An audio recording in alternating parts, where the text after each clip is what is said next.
Yetta, many first-time buyers are giving up. Never give up. Moving forward with the Dekker team. Moving forward together with the Dekker team. We are honored that for over 35 years, we've been able to come alongside you, not only helping you sell, buy, and invest in real estate, 35 years of coming alongside you to build your fund, build your faith, build your family, build your friends, build your finances, and even strengthen, heal, and flourish inside relationship. We're going to discover this segment that there are programs to help. Not just family that can help you, but there are programs that can help you move forward to get into that first house if you're not into it yet. Yeah, it's interesting. The government, in its wisdom, sometimes it's wise, has put programs in place to help Canadians own a home because they are aware that if you own a home, it's less likely that they will have to care for you financially when you become elderly, or right? even through the process. So they know that homeownership is a great way to help secure your security, and it gives you a safe place to live. So the first program. Yeah, FHSA. Why do we need to use the acronyms? Why can't we just say first homeowners savings plan? Because it trips you up on your tongue. Account. Yeah, account. Yeah. Right. Now, right. this First is something the government is giving. Savings account. Yeah. Now, this is a good program. This was given by the government. You can put up to $8,000 into it and a maximum. Per year, right? Per year, yep. Yep. And I forget the maximum. 40,000. Thank you. It's a 40K max, but that will pretty much do 5% down plus the majority of your closing costs. Well, and it's probably going to grow too. So what you want to do is if you're over 18, open your account because anything that you don't put in, you can accumulate and put in the next year. So if you open your account and you don't put anything into it for 5 years, you can actually drop $40,000 into it. It's tax deductible, so it decreases your income tax you're going to pay. And when you withdraw it, as long as you're buying a house in the time frame that's required, there's no tax taking it out on it or on the increase that it's had. That's fantastic. It's not something that we've had it through the TFSA available in a variation, but now you can But the TFSA is also a great avenue, and maybe you put extra money in there if you can.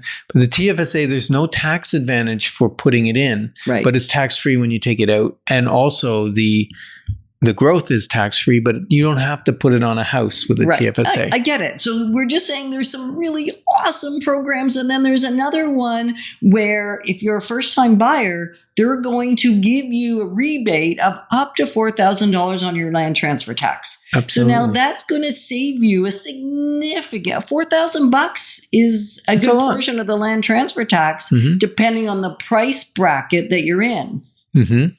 Now, something else, I think it's $750 tax credit on your income tax when you buy your first house. So there's some nice programs out there. Which will not necessarily be here forever. Yep. They changed them up. Like we didn't talk about these 5 years ago because they didn't exist 5 years ago, the majority of these. Yeah. And so just seize the moment. Become knowledgeable. Yeah, become knowledgeable about what's available to you.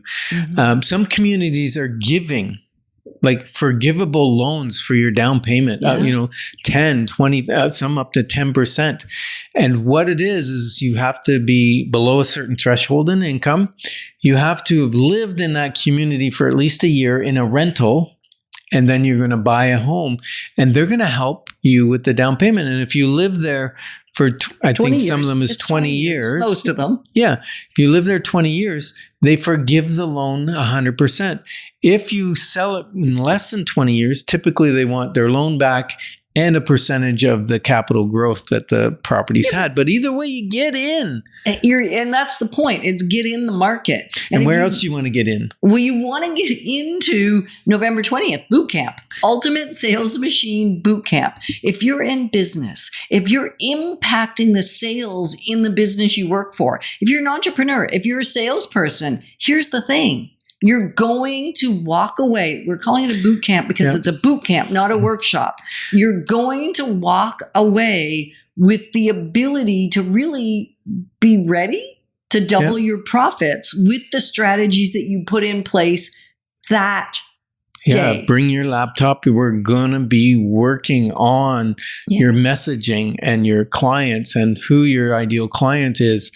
And all of that. And even if you're a realtor and you're listening to this show, you're welcome to sign up and join us.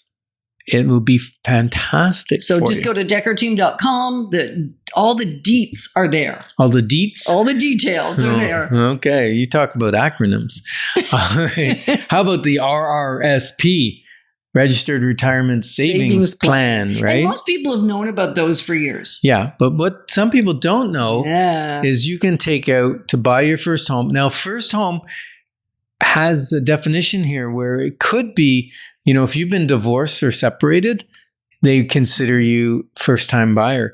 If you haven't owned a home for 4 years, they consider you a first-time buyer. So there's some caveats to that.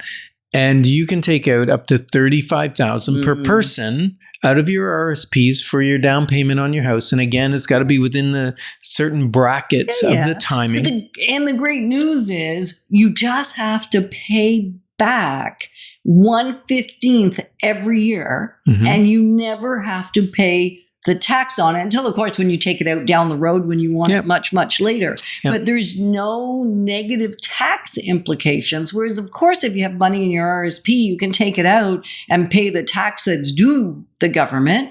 But this way, you get to use the money and not pay any income tax on it. Right. And if you don't pay 1/15 every year, then they add that to your income for that year, that 1/15. Which is a little easier to take even if that happens. But that's not the plan. No, the plan is to put it back in. So you have a house and you have your retirement savings plan, both working to your benefit for your retirement. So good. And then there's even programs right now in the government, if you have oil heat and you want to shift it to a heat pump, they'll pretty much almost pay for it. Yeah, $10,000 to $15,000 grant.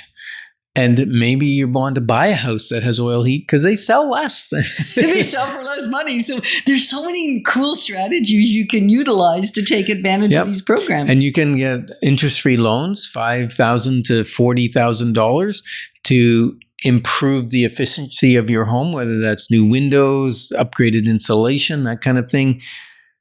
So maybe you buy a little cheaper house and then you use that interest-free loan to do that work and improve your home, save costs on heating, and also improve the value of the property because of what you've done. And then you have a lower cost of living in your house. Yep. Like, how cool is that? Yeah. I mean, you can also do an RSP contribution and get your refund next year and use that towards your down payment, or use it to do a bigger RSP refund. The same thing with the FHSA. You can do your refund this year, put your money in this year, get a refund next year, and then use that money either to pay off debt to improve your credit score and your ability to buy, or add the extra money from the refund into your savings plan. So it starts to accumulate and snowball. Okay, so you can tell we're excited about this, right? So what we're going to say to you is you're going to want to get your custom homeownership plan with us. We'll co-create it with you. You don't have to memorize everything we've just shared. Just phone us. We're humbled that you joined us on Life's Inside Track, because when we move forward together we got this. Moving forward with the Dekker team. Moving forward together with the Dekker